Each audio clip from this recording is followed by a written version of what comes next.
Shalom, ¿cómo están? Shalom, More. Shalom, espero me escuchen. Bueno, vamos a empezar porque ya esperamos suficiente. Gracias por participar de la clase. Vamos a empezar. Por favor, me avisan si no ven bien la pantalla. Eh, la clase pasada habíamos dado una pequeña introducción acerca de los modelos de los santuarios, refiriéndonos tanto al Mishkan en el desierto como a los distintos modelos que hubieron del templo. Entiéndase el primer y segundo templo en términos históricos de cómo en general hemos entendido los templos. Eh, el primer templo con la preparación que hicieron el profeta Shemuel y el rey David y él quien llevó a cabo eh, de forma práctica la construcción del templo fue el rey Salomón, como sabemos, y quien fue que lo dedicó. El rey Salomón, el hijo del rey David, como sabemos, de acuerdo al relato bíblico, quien estaba destinado a erigir el templo como un lugar perpetuo para el descanso de la presencia divina, la Shejinah. Eh, Sin embargo, como hemos discutido en clases anteriores, la Shejinah también estuvo en el Mishkan, desde luego, desde tiempos de Moshe Rabenu, quien hizo el Mishkan de acuerdo al modelo, como hemos estudiado, de acuerdo al atributo o a la Sefirah de Binah. Luego el primer templo, su modelo estuvo de acuerdo al atributo o a la Sefirah de Jochma. Y lo que entendemos como el tercer templo, que como estudiamos la clase pasada, realmente es el primero y el modelo que existió desde siempre y el cual quería hacer descender a Shem desde un principio. Sin embargo, debido a que nosotros vivimos bajo el modelo del libre albedrío y es de acuerdo al nivel espiritual que se encuentra el pueblo de Israel y también la humanidad, que es el modelo que recibimos en ese tiempo y fue el modelo que se logró en tiempos de Moisés realizar y perpetuar el modelo del Mishkan de acuerdo a eso y eventualmente con los trabajos que se siguieron haciendo, se logró llegar al nivel de Jochma, al nivel del primer templo, y debido a que, como estudiamos la clase pasada, existe el concepto de reflexión y refracción, que lo llevamos a comparación también con la materia del templo. Sabemos que el tercer templo es una reflexión del modelo exacto que se encuentra en el atributo de Keter o la sefirá de Keter. Eh, Sin embargo, tenemos el modelo tanto del Mishkan como del primer templo que, por así decirlo, fueron como una refracción de la luz que viene del Keter, de la corona, que fue refractada por medio de estos lentes, si lo estudiamos de esta forma que son Binah y Jochma. Sin embargo, no refleja exactamente y fielmente lo que es el modelo de Keter y debido a que es una refracción, tanto lo que se expresó por medio del Mishkan como por medio del primer templo, y no una reflexión directa de lo que es el modelo del tercer templo que está en la Sefirá de Keter. Es por eso que se expresó de distintas formas, tanto en el modelo físico del edificio, que como sabemos el Mishkan tuvo un modelo más rudimentario que se podía montar y desmontar y que básicamente era portable y anduvo con el pueblo de Israel los 39 años en el desierto y en el año 40 cuando ingresaron a, eh, a la tierra de Israel. También el Mishkan y sus utensilios ingresaron con el pueblo de Israel. Eventualmente, como estudiamos la clase pasada, el Mishkan tuvo estaciones donde estuvo su periodo más largo de más de 300 años, estuvo en Shiloh, que es un territorio que históricamente perteneció a la tribu de Efraín, de los descendientes de Yosef, que fue eh, una tribu dividida en dos, en Efraín y Menashe.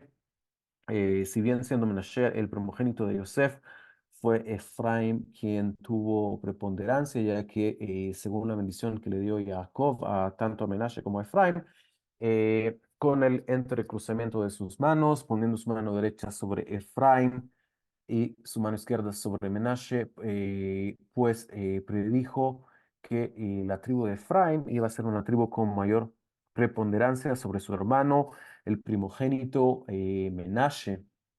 Estudiamos el tema, hemos estudiado a lo largo de las clases el tema de los primogénitos y que a su tiempo, Besrat Hashem, vamos a discutir con un poco más de profundidad este tema, ya que es de extrema importancia y eh, no siempre se ve reflejado en lo que estudiamos, ya que lo primigenio tiene su origen en el atributo de Keter. Y más adelante, con la ayuda de Hashem, vamos a estudiar un poco más de este atributo y este atributo de Keter no siempre se expresa, no de manera evidente. Desde luego que toda la luz divina y todo lo que se deriva hasta el mundo físico, que es el mundo nuestro, deriva desde Keter. Sin embargo, la expresión evidente de este atributo generalmente no lo vemos. Esto lo hemos reflejado también en Reuben, que si bien se considera el primogénito de Israel, y así está expresado también en las vestimentas sacerdotales del sumo sacerdote Reuben como la primera piedra eh, que está en el primer tour, en la primera línea de piedras del pectoral del Cohen Agadol.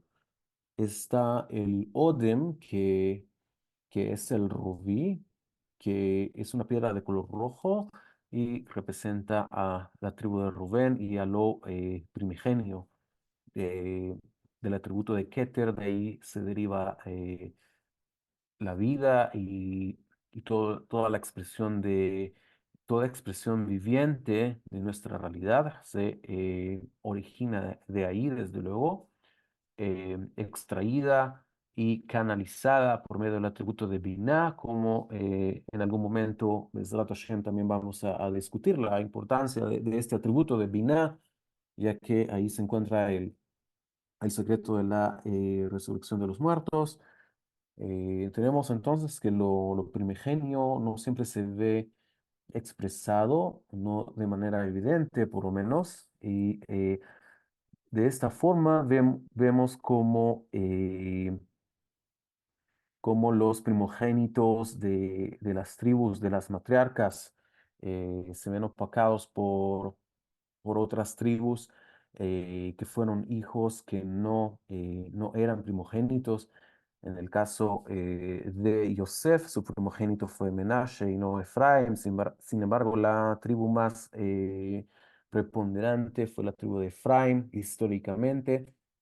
Tenemos también el caso de Reuben, el primogénito de todos los hijos de Israel, quien estudiamos en algún momento que de Reuben se derivaron tres coronas: la corona de la primogenitura que se le dio a Yosef, la corona de el reinado que se le dio a Yehudá y la corona de el sacerdocio, la Keuná, que se le entregó a la tribu de Leví, siendo cada uno de ellos que no eran primogénitos, refiriéndome a Yosef en el caso particular de Efraín.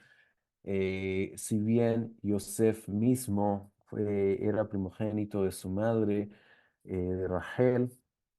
El caso de Rubén, que es el primogénito de su padre, y según la ley de la Torá, un primogénito del padre hereda, tiene una porción doble en la heredad y el patrimonio de su casa, de su padre.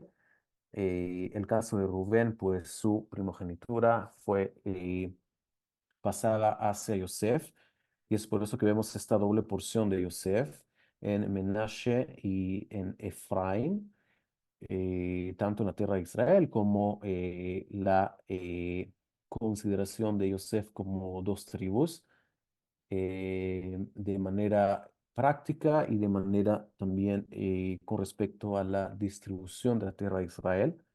Sabemos que hubo un territorio que perteneció a la tribu de Menashe, una parte al este del Jordán y otra parte al oeste de el Jordán. Y Efraín recibió su territorio solamente la parte oeste, occidental del Jardín, del Jordán. Vemos como ambos hijos y descendientes de Yosef recibieron porción y territorio en la tierra de Israel. Y ya que la tribu de Leví, como la tribu sacerdotal, no tiene una porción, una heredad territorial, propiamente dicho, para ellos en la tierra de Israel, ya que su heredad y su porción es Hashem y el servicio a Hashem. Ellos heredaron solamente ciudades levíticas, donde los levitas se dedicaban a enseñar al pueblo y a dirigirlo en el camino espiritual. Y el caso de los sacerdotes que tienen todavía una cercanía, un apego más cercano con el servicio, ya que ellos continuamente estaban en el templo.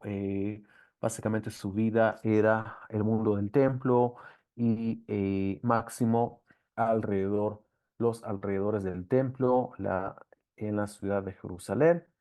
Vemos hoy en día en la arqueología como en la ciudad vieja se puede ver como muchas de las habitaciones y de los barrios que antiguamente estuvieron en ese alrededor del templo eran habitaciones que correspondieron a los sacerdotes y a la tribu sacerdotal de Leví. Eh, Terminando el asunto por ahora de los primogénitos, vemos también cómo los primogénitos, un grupo de primogénitos fueron los primeros que salieron al exilio, ya que se encontraban al este del Jordán, y fueron los primeros que salieron al exilio. Me refiero a Rubén, a Menashe y a la tribu de Gad, que Gad también era primogénito de su madre, de Zilpá. Eh, Vemos entonces cómo el asunto de los primogénitos queda a un lado, por así decirlo. Sin embargo, su importancia no deja de estar. Eh, Como un pequeño comentario antes de seguir, solo quiero traer la opinión de un Midrash que dice que el asunto de las 10 tribus perdidas se pueden dividir en tres grupos. Hay un grupo de las tribus, de las 10 tribus perdidas, que, eh, que hasta el día de hoy conservan la Torá, conservan los mandamientos e incluso conservan la profecía, según esta opinión de este Midrash. Sin embargo, su localización y dónde se encuentran eh, geográficamente, no sabemos de ellos, no sabemos dónde están. Es muy probable que sea Reubén quien está a la cabeza de ese grupo, ya que siendo primogénito y se le dio una bendición de que no muriera, Yehi Reubén ve al Yamot, que viva Rubén y que no muera. Es probable que este grupo del cual estamos hablando, de acuerdo a esta opinión de este Midrash, esté encabezado por Reubén. ¿Por qué traigo esto también? Porque hay leyendas del Cótel, del 1600, donde dicen que hubo una ocasión en que una persona, un emisario, llegó al cótel y se presentó como una persona que venía del reinado de Reubén, que el rey de Reubén lo había enviado hacia el cótel. Esto pasó, es una leyenda del cótel de los años 1600, que este emisario fue enviado para revisar si ya había llegado el tiempo de la redención y también para una misión especial que era la de quitar una piedra del muro del cótel que estaba preveniendo, según esta leyenda, el advenimiento de la Geulá, de la redención de Israel, ya que esta piedra había sido puesta ahí, según eh, una versión de esta leyenda por el rey Menashe de Yehudá, que como sabemos fue un rey que incitó al pueblo a la idolatría, o por Jeroboam ben Nevat, que fue el primer rey al dividirse el reino entre Judá y el reino de Israel en el norte. El primer rey de la tribu de Efraín fue Jeroboam ben Nevat, de la casa de Efraín, y según esta leyenda, o fue el rey Menashe de Yehudá o el rey Jeroboam ben Nebat de Efraín quien colocó esta piedra ahí en el cótel, y esta piedra que contenía idolatría estaba evitando el advenimiento de la redención. Esto como una leyenda. Sin embargo, datos interesantes que los podemos tomar en cuenta, y de acuerdo a esta opinión del Midrash, siguiendo esta idea, tenemos los tres grupos de las 10 tribus perdidas. El primer grupo es un grupo que se exilió, salió al exilio. No sabemos cuál es su paradero actual geográfico. Sin embargo, es un grupo que sabemos que conserva Torah, conserva mitzvot e incluso conservan hasta el día de hoy profecía, que es un elemento muy importante para nuestra relación con lo divino. Esto como un primer grupo, de acuerdo a este Midrash. Un segundo grupo es el segundo grupo que antes de la caída del reino del norte, con Efraín a la cabeza, es un grupo que emigró hacia el reino del sur, un reino más pequeño políticamente y militarmente y económicamente.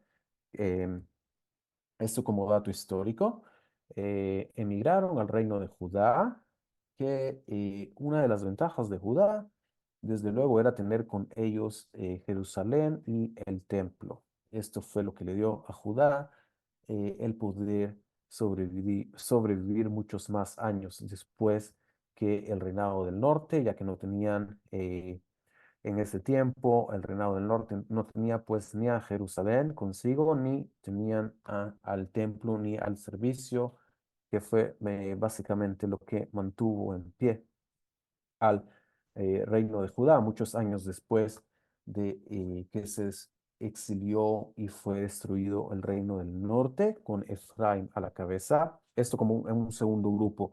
Este grupo de las 10 tribus emigró hacia el sur, hacia el reino de Judá, y hoy en día está entre nosotros, lo que se conoce hoy como judíos, que bien sabemos que el término judío es un término genérico, ya que realmente un judío eh, no sabemos, los que no somos sacerdotes y no somos levitas, pues no sabemos a qué tribu y a qué casa pertenecemos exactamente. Y todos nos hacemos llamar judíos, ya que todos históricamente fueron exiliados de Judea en el tiempo de Roma, y fue un término que fue acotado y un término genérico que hoy en día usamos todos para identificarnos los que practicamos la religión del judaísmo y que somos parte del pueblo judío. Eh, Sin embargo, entre lo que se conoce hoy como el pueblo de Israel, el pueblo judío, eh, está compuesto por miembros de todas las tribus, ya que sabemos que miembros de todas las tribus emigraron hacia el reino de Judá, y desde el reino de Judá, de Judea, fueron exiliados en tiempos de Roma hacia eh, hacia todos los puntos cardinales, donde sabemos que hoy en día, básicamente en todo lugar del mundo, hay miembros del pueblo judío. Esto como un segundo grupo. Y un tercer grupo de los exiliados de las 10 tribus es un grupo que se considera no quiso seguir la Torá y quiso abandonar el camino y se asimilaron entre los pueblos a los cuales fueron exiliados. Es como un tercer grupo, volviendo a recapitular dentro de una opinión que trae un Midrash, tenemos que el asunto de las 10 tribus se puede dividir en tres grupos. Un grupo que conserva Torah y mitzvot e incluso conserva profecía. El segundo grupo, el que emigró hacia Judea. Y el tercer grupo, el grupo de judíos o israelitas que no quisieron seguir la Torá y la mitzvot y se asimilaron entre los pueblos a los cuales fueron exiliados con el exilio del Reino del Norte. Eh, es muy probable también que dentro de estos dos grupos, tanto este grupo que conserva la Torá, la profecía hoy en día, pero no sabemos dónde están, pudiera ser teóricamente que también entre ellos hayan levitas, ya que como sabemos, habían ciudades levíticas también en el reino del norte y habían levitas que vivían en el reino del norte también. Entonces es probable pensar teóricamente que también hayan levitas entre estas personas y también, desde luego, entre lo que hoy se conoce como judíos, tenemos sacerdotes hoy en día y tenemos levitas. El asunto del sacerdocio y, y el asunto de los levitas es un asunto que hay que corroborar, ya que en tiempos del rey Herodes hubo, lamentablemente, el asunto del sacerdocio se politizó mucho en ese tiempo y es probable, teóricamente probable, que hoy en día una persona que diga ser sacerdote, Cohen, realmente no lo sea, ya que pudiera ser que históricamente remontándose a este tiempo, aunque todo fue politizado, personas que realmente no eran sacerdotes llegaron a servir en el templo en tiempos del segundo templo como sacerdotes sin serlo. Y es por esto que el asunto del sacerdocio habría que corroborarlo y también el asunto de los levitas, quién es realmente sacerdote y quién es realmente levita. Esta debe ser una prioridad, como lo trae el Rambam eh, en las leyes de los reyes donde habla también del Mashiach. Besat Hashem, vamos a traerles esta parte de este capítulo del Rambam, donde él trae que, bueno, una de las primeras misiones que tiene el rey al regresar, tiene que ser eso, corroborar los linajes de los sacerdotes y de los levitas, ya que sabemos que hay una prohibición para quien no es un sacerdote de servir en el templo como sacerdote y una prohibición de servir como levita a quien realmente no es levita. Incluso hay un castigo de mitad de muerte por manos del cielo a quien hace un trabajo que no le corresponde hacer en el templo. Eh, e incluso un levita que si bien es de la tribu de Leví, sin embargo no es sacerdote de la casa de Aarón, que sirva como sacerdote también hay un castigo de mitad, mitad con taf, ya que mitad con tet significa cama, mitad con taf significa muerte, muerte por manos del cielo. Mitad bidei shemaim, a un levita también que haga labores que no le corresponden hacer. Eh, Esto debe ser una de las prioridades entonces en el futuro, corroborar los linajes de los sacerdotes y los levitas ya que sabemos que hay una prioridad de purificarlos con las cenizas de la vaca roja y el agua que ha sido consagrada para el servicio de la vaca roja. Ellos deben ser los primeros en purificarse por impureza, por contacto por muerto, levitas, sacerdotes y levitas.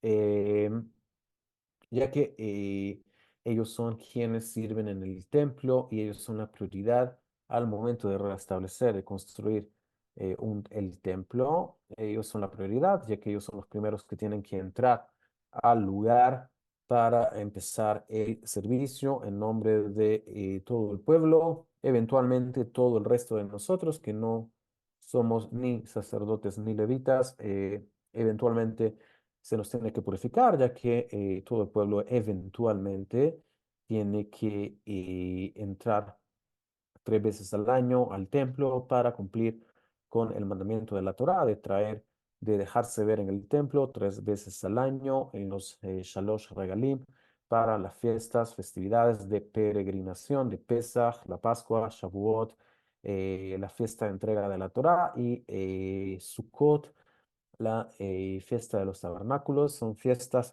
las tres, en las cuales hay que traer sacrificios. Tenemos por mandato de la Torá que traer lo que se conoce como Shalemei Hagigah, los sacrificios de paz por por el Hag, por la fiesta. Tenemos que traer también Olot Reiyá, que las Olot Reiyá son Kurban Olá. Olá, como hemos estudiado, el Kurban que se quema completamente en el altar. Olot Reiyá son las Olot, los sacrificios Olá que traemos al templo cada vez que subimos a Jerusalén y vamos al templo en las tres festividades de peregrinación. Hay que traer Shalmei Hagigah y Olot Reiyá. Alguien que necesita cerrar o concretar, concluir un neder, un voto, también necesita traer sus sacrificios que deben de ser traídos en ese momento.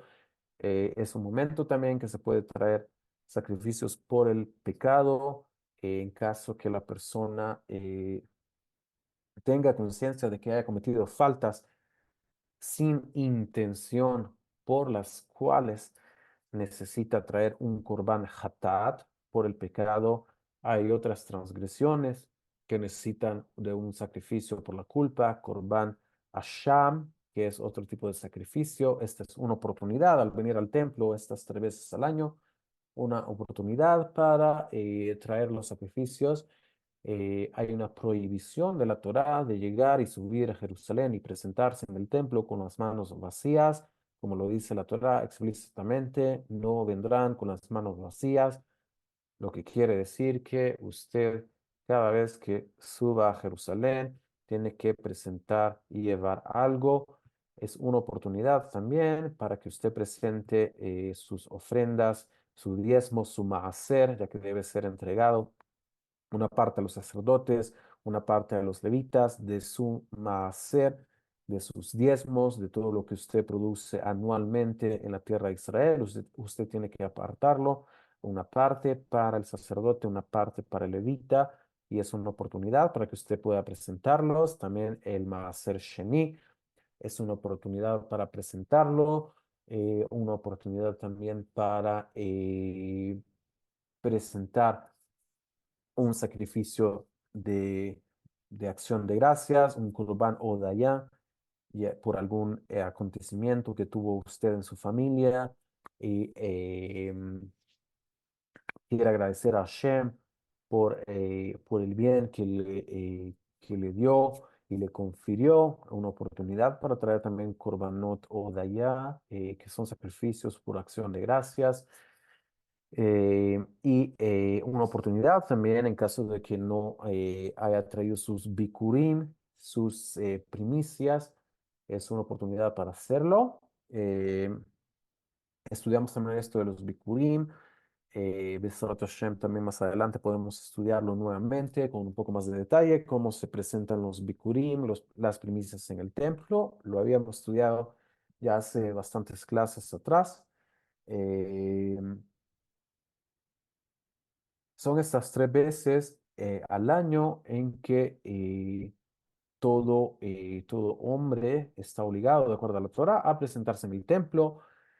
Para la mujer no es obligatorio, sin embargo, si lo hace, eh, está muy bien, pero no hay una obligación de la Torá que una mujer se presente en las peregrinaciones de Pesach, Shavuot y Sukkot.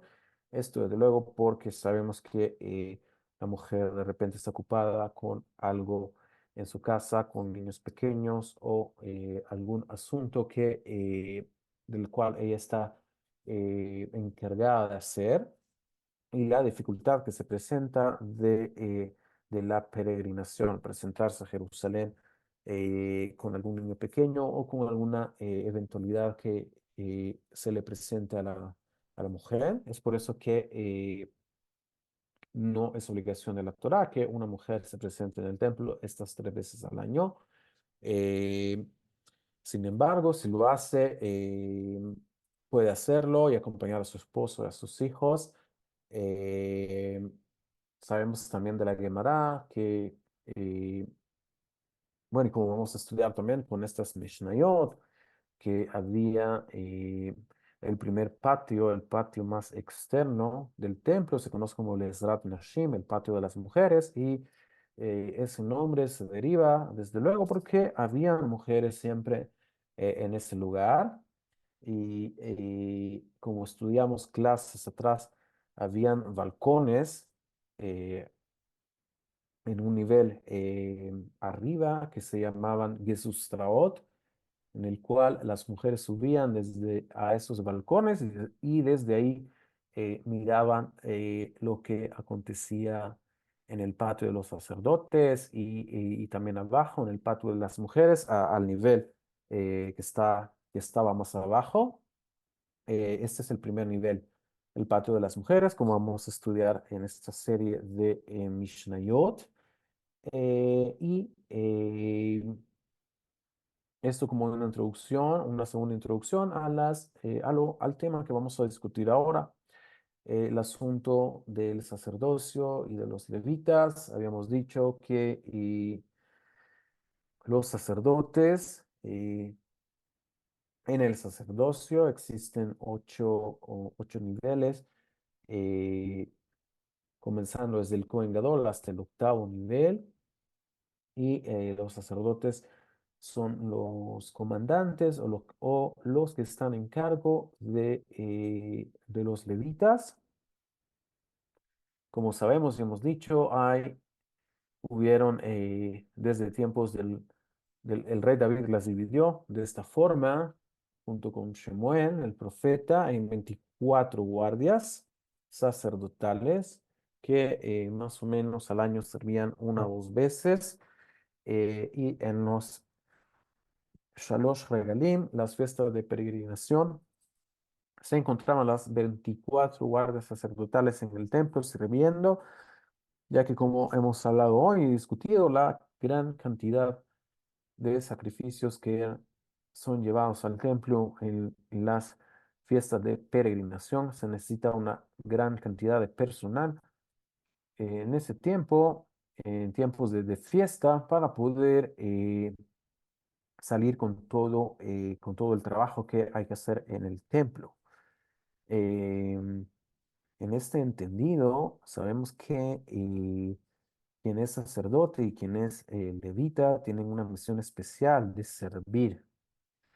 El servicio de Dios es un servicio que es remunerado, no hay un salario propiamente dicho por hacerlo, sin embargo, es un servicio remunerado también monetariamente, ya que tanto los sacerdotes reciben diezmos como los levitas. Y de este dinero que reciben pueden sustentar a sus familias. Y en el caso de los sacerdotes, también recibían las porciones de los sacrificios que les corresponden a ellos, de los animales, tanto la carne como también la piel de los animales. Ellos podían tener beneficio de ello y vender posteriormente la piel del animal y consumir de tanto de la carne de los animales sacrificiales, también como de los panes. En el caso de los sacrificios Shelamim, como estudiamos, son sacrificios que se presentan también con una serie de panes que una parte de estos panes también se le daba al sacerdote y de ellos también ellos pueden tener provecho. En el caso de los sacerdotes tenemos también la terumá, que la terumá es una consagración que todos debemos hacer de nuestro producto anual. Debemos de sacar este 2% a los sacerdotes y entregarlo. Se consagra y como hemos estudiado todo lo consagrado, adquiere un nivel de santidad mayor y debido a ello es susceptible a tumá, a impureza y es por eso que hay un mandato que los sacerdotes tienen que consumir la terumá en estado de pureza. Esto en caso que usted, parte de su terumá sea harina, pues usted tiene que presentarle harina en estado de pureza ritual y él tiene que prepararla y comerla en estado de pureza y así consumirla él, su esposa, sus hijos, también sacerdotes, sus hijas solteras que todavía son parte de su casa y en el caso de que tenga sirvientes bajo su dominio, también ellos podrían consumirla, consumir de los kodoshim que le pertenecen a los sacerdotes. Esto con respecto a las remuneraciones de las cuales estamos hablando ahora. Sin embargo, no se recibe un salario directamente por servir como sacerdote en el templo ni como levita, eh, sino que ellos tienen esta remuneración por medio de los diezmos. Tenemos también algo que está relacionado con el tiempo cercano de ahora, de el mes de Adar, que es en este tiempo donde nosotros damos lo que se llama el Zeher le Mahatzit Shekel, lo que es un recuerdo del medio shekel. ¿Qué es este asunto del medio shekel?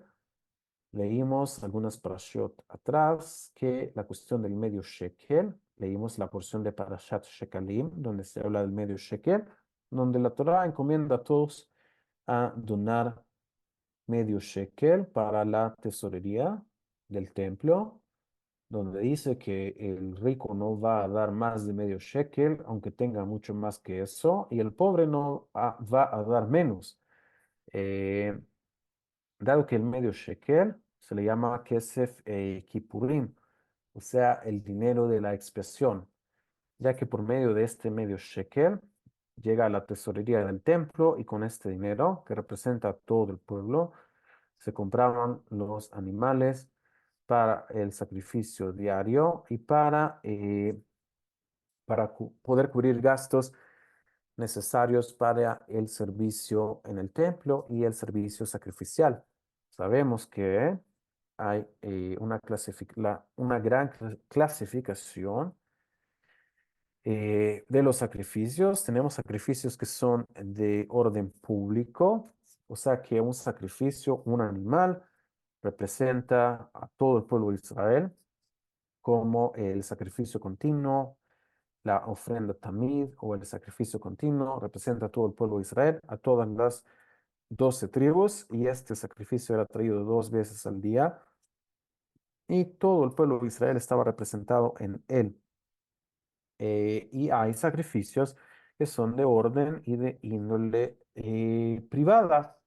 Un animal que representa solamente a su casa, por ejemplo, representa solo a una familia, representa solamente a un grupo, representa solamente a una tribu o representa solamente a alguien en particular. Esto es un sacrificio que es más del índole privado, como por ejemplo los sacrificios hatat privados, que es un sacrificio por una culpa particular de alguien que lo trae de manera particular. Es solamente él, esta persona que está representada en este sacrificio. Y otro caso sería en el caso de una persona que está culminando un neder, un voto, el sacrificio que debe traer solamente lo representa él. El caso de un animal que representa una familia, podemos verlo en el sacrificio de Pesaj, el Corbán Pesaj, donde una familia se registra bajo un animal. eh, Usted se registra, usted y su casa se registran bajo un animal en Pesaj y de este animal que está bajo registrado, en el cual usted está registrado o registrada de parte de la carne de este animal, usted la va a consumir asada en Pesaj antes de la medianoche, junto con matzot y maror, y de esta forma cumplir con la obligación de Pesaj, de la Pascua. Esto en el caso de un animal que representa a una familia o a una casa. Tenemos los sacrificios que fueron traídos cuando se inauguró el Mishkan, que fueron traídos por los príncipes o las cabezas de las tribus, las cabezas tribales, que cada uno de ellos presentó una serie de animales. Cada una de las tribus presentó la misma cantidad de animales y el mismo tipo de animal de cada uno. Eh, los príncipes o cabezas de las tribus. Y estos animales también representan a toda una tribu en general. Y tenemos el caso de la Egla Arufá, que era un animal que debía ser sacrificado por el Beidín en caso de que se hubiera encontrado un cadáver en el camino y no se supiera em, quién había sido el perpetuador del asesinato. Llegaba el Beidín en ese lugar a hacer la ceremonia de la Egla Arufá de este animal que tenían que sacrificar como una forma de expiación por la falta que se había encontrado un cadáver, no se supo quién fue el perpetuador del crimen y el Beidín, que representa a todo el pueblo, es quien tenía que llevar este sacrificio. También hay un sacrificio que el Beidín, el Sanedrín, tenía que llevar en caso de que se hubiera cometido un error en la legislación y dado que el Sanedrín, las cabezas del pueblo de Israel, quienes están en la cabeza arriba legislando la ley, si cometían algún error, tenían que llevar un sacrificio. eh, lo que ellos hacían, si bien representaban a la corte, sabemos que la corte representa a todo el pueblo, así como el rey representa a todo el pueblo, así como el sumo sacerdote representa a todo el pueblo, y cada persona en el pueblo de Israel que tiene un cargo de orden público se considera como que representase al pueblo.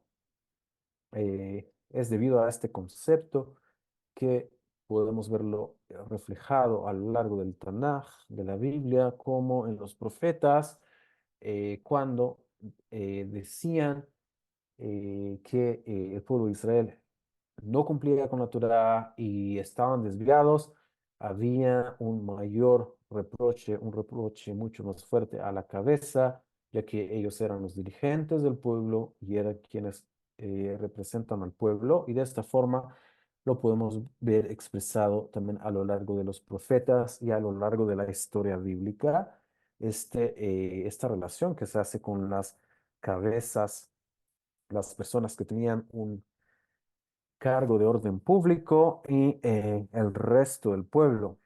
Esto lo vemos muy claramente reflejado en la forma en que tiene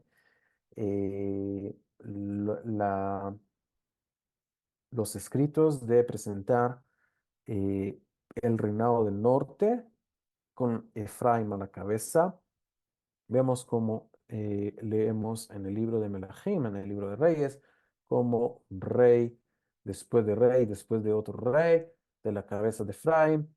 Lamentablemente cometían actos que llevaban al pueblo a pecar y es por eso que nos da una imagen o un sabor de que este reino del norte no cumplía con la Torá y se habían desviado del camino. Sin embargo, hay que entender que eh, nunca ha sido algo totalitario ni algo absoluto cuando leemos eh, que, eh, que si bien el reino del norte cometía actos que iban en contra de la ley de Moshe, eh, tenemos que pensar que no el 100% de los miembros de este reino eh, no cumplían con la Torah y con las mitzvot. Esto lo podemos ver incluso hoy en día con el Israel moderno. Si bien sí hubieran profetas hoy en día o si se escribiera un relato bíblico de lo que sucede hoy en día, muy seguramente se escribiera que el pueblo está descarriado y que no se cumple con Torah y mitzvot como Hashem quiere, dado que la cabeza eh, desvía, por así decir, al pueblo del camino en que todo el pueblo en general debemos de seguir. Esto seguramente pudiera ser lo que leyéramos si leyéramos un relato bíblico del Israel moderno de hoy. Sin embargo, sabemos que en la práctica hay un buen porcentaje de personas que sí estudian Torah, que sí cumplen mitzvot, que sí siguen el camino de Hashem. Sin embargo, dado que la cabeza no necesariamente está haciendo y llevando el camino que Hashem quiere que lleve, muy seguramente el relato sería que el pueblo se ha desviado y que muy seguramente la divinidad no está contenta hoy en día porque no se está cumpliendo con lo que se debe. Sin embargo, en la práctica, y esto siempre fue así, y tenemos que tomarlo en cuenta, que no la totalidad del pueblo estuvo desviada, no la totalidad del pueblo cometió idolatría, siempre hubo un remanente, una parte del pueblo que siempre fue fiel a Hashem, siempre fueron fiel a la Torah, siempre fueron fieles a las mitzvot y siempre hubo personas que generación tras generación, siempre hubo un grupo de personas que sí cumplieron la Torah y que sí hicieron las cosas correctas a su tiempo. Em, con respecto al sacerdocio, pues ya hablamos de la estructura general, hablamos del servicio, hablamos de las guardias, hablamos de las vestimentas, hablamos de los distintos niveles y jerarquías del sacerdocio.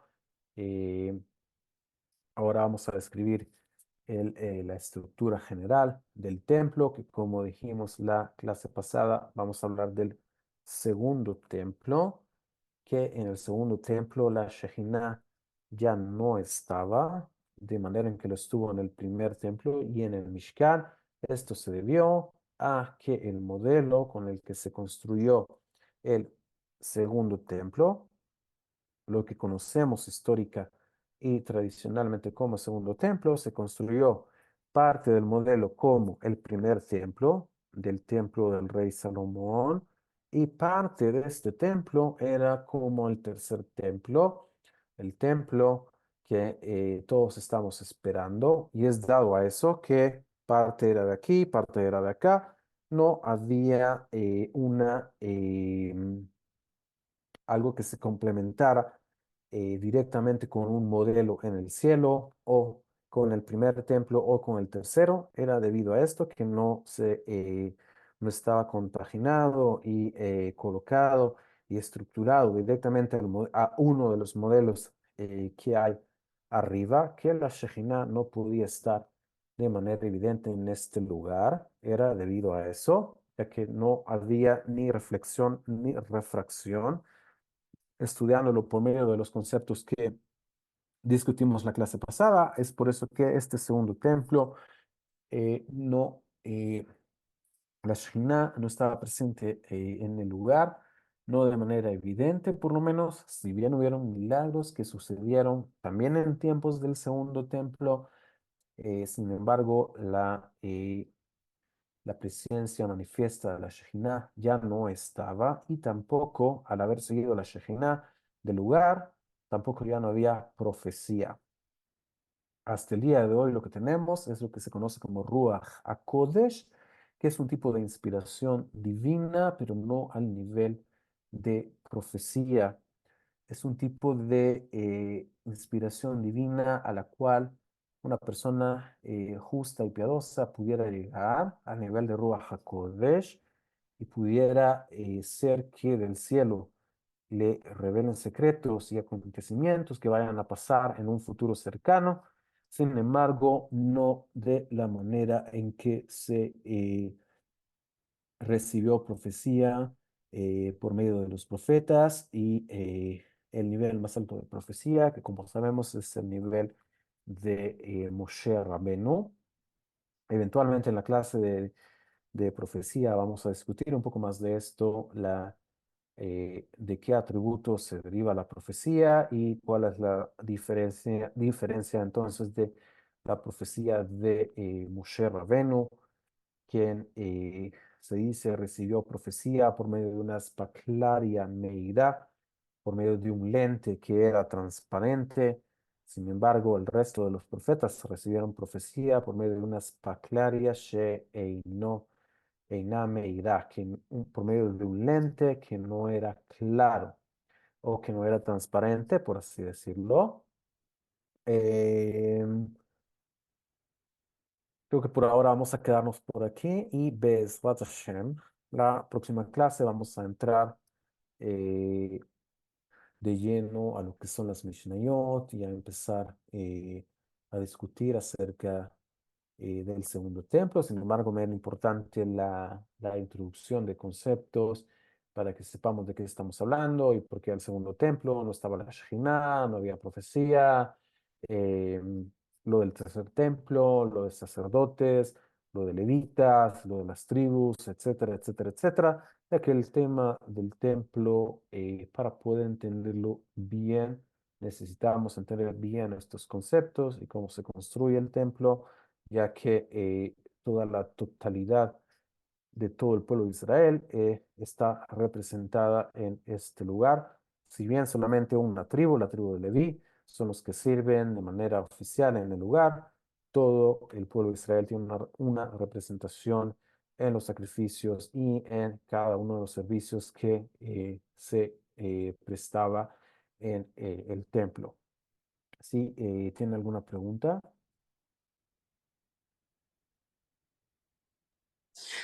More, yo tengo una pregunta, una consulta. Si, por ejemplo, los sacerdotes, el Cohen, eran los que ofrecían las ofrendas, y muchos de ellos no están hoy en Jerusalén, y como usted dijo, muchos de ellos también pueden pertenecer a la tribu del norte, y no se sabe dónde están, ¿cómo los van a reconocer?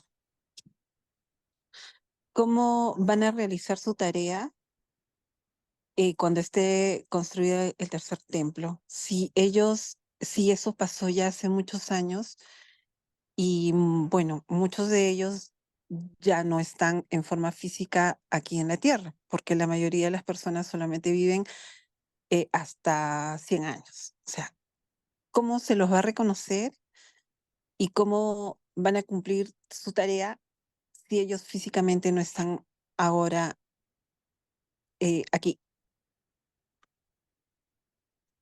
Porque el caso de los sacerdotes, eh, históricamente sabemos que la mayoría de sacerdotes estaban muy aledaños a lo que era el templo, o sea, en Jerusalén y en las cercanías, y que familias sacerdotales fueron exiliadas con el reino de Judea.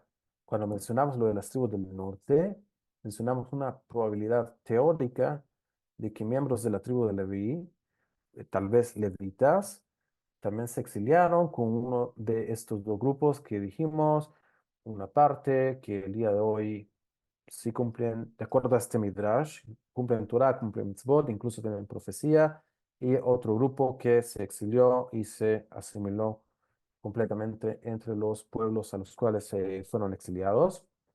Es solamente una probabilidad teórica, ya que levitas sí residían en ciudades levíticas y había ciudades levíticas también en el Reino del Norte, como sabemos. Lo mencionamos como una probabilidad teórica. Sin embargo, los sacerdotes, la mayoría ellos, su cercanía era más con Jerusalén y el templo, ya que la vida de ellos era servir en el templo, que geográficamente estaba en Jerusalén, que geográficamente perteneció también al reino de Judá, y sabemos que del reino de Judá se deriva hoy lo que conocemos como judíos, y que hoy en día tenemos entre nosotros familias sacerdotales que tradicionalmente por medio de un patriarcado han heredado el sacerdocio de padre a hijo y de hijo a nieto y así, etcétera, etcétera, etcétera, por generaciones. Hoy en día tenemos sacerdotes eh, que han heredado su keuná de esta forma. Cuando hablamos de comprobarlo, hablamos que eh, por el hecho de que hay una prohibición de que alguien que no es realmente sacerdote haga una labor sacerdotal en el templo, hay una prohibición, es que mencionamos el asunto de corroborar el linaje sacerdotal. ¿Cómo se debe de hacer esto? Al momento que el primer paso para la redención final de Israel es el advenimiento de Eliyahu Hanaví, el profeta Elías. Se dice del profeta Elías que él no va a venir a desacreditar linajes, sino que él va a venir a acercar el hijo hacia el padre y el padre hacia el hijo, o sea, hacer paz entre las casas. Esa es una de las labores del profeta Elías, el profeta Eliyahu. Otra de las misiones de él es venir a anunciar la redención y venir a anunciar el Mashiach al rey del linaje de la casa del rey David. Tiene que venir y ungirlo con el aceite especial que preparó Moshe Rabbeinu desde el tiempo de Moshe, que se llama el Shemen HaMishcha, el aceite de la unción. Con este aceite especial tiene que ungir al rey y de esta manera restablecer el reinado del rey David. Esta es una de las misiones, de las otras misiones del profeta Elías. Como sabemos, el profeta Elías también es un eslabón que va a ser importante y necesario para poder reestablecer la semijá. La semijá es cuando un maestro que recibió semijá de su maestro, esto hasta tiempo de Moisés, cuando impone manos sobre su alumno y le hace lo que se llama asmajá, o sea, lo acredita como un sabio acreditado con la importancia de la legislación, o sea, para poder ser un miembro del Tribunal Supremo de Justicia que se conoce como Sanedrín. Sabemos que esta cadena eventualmente se rompió y es sería gracias a que Eliyahu, el profeta, que recibió semijá de su maestro, él tendría que darles acreditación y semijá como se debe, no como hoy en día. Lo que hoy en día tenemos es una semijá rabínica, sin embargo, no es una semijá como existió en tiempos antiguos, que se hacía imposición de manos de maestro a alumno. Esta semijá de orden bíblico necesita regresar para darle acreditamiento o acreditación a los miembros del Sanedrín, a los jueces, ya que no puede existir un reinado si no hay un sistema de justicia por el cual este reino vaya a impartir justicia, no solo al pueblo de Israel, sino que a todo el mundo, encargarse de que haya justicia en todo el mundo. Eh, Esta es una de las misiones del Sanedrín, poder restablecer la justicia y el sistema judicial de acuerdo a la Torá, y para que esto pueda llevarse a cabo, se necesita que quien lo lleve a cabo sea un juez que recibió semijá de un maestro hasta llegar a Moisés, hasta llegar a Moshe. Es este eslabón que se necesita, que representa el profeta Elías, ya que él sí tiene semijá bíblica a nivel bíblico, con peso y envergadura bíblica. Entonces él es este eslabón, quien tiene que venir a dar semijá a los jueces que van a ser parte del Sanedrín, y que van a estar también en el templo, en la Lishkat Agazit, en la recámara de la piedra labrada, que era donde se sentaban el Tribunal Supremo. Esta es una de las labores del profeta Eliyahu. Eh, Al haber jueces, se puede determinar de qué forma se deben corroborar los linajes sacerdotales y levíticos y de los levitas, ya que al corroborarlos y al evidenciar que realmente una persona que dice ser sacerdote realmente lo es, puede, puede obtener de esta forma la acreditación necesaria para poder servir en el templo. Esto es de suma importancia, como lo trae el Rambam, y es una de las primeras cosas que se debe hacer, volver a acreditar y corroborar los linajes de los sacerdotes y levitas, purificarlos con cenizas de la vaca roja, y que ellos puedan nuevamente estar habilitados para entrar al templo y empezar a servir. Eh, Esto sería como parte de del asunto con respecto a los sacerdotes. Gracias, More, gracias. ¿Alguien más? ¿Alguna otra pregunta?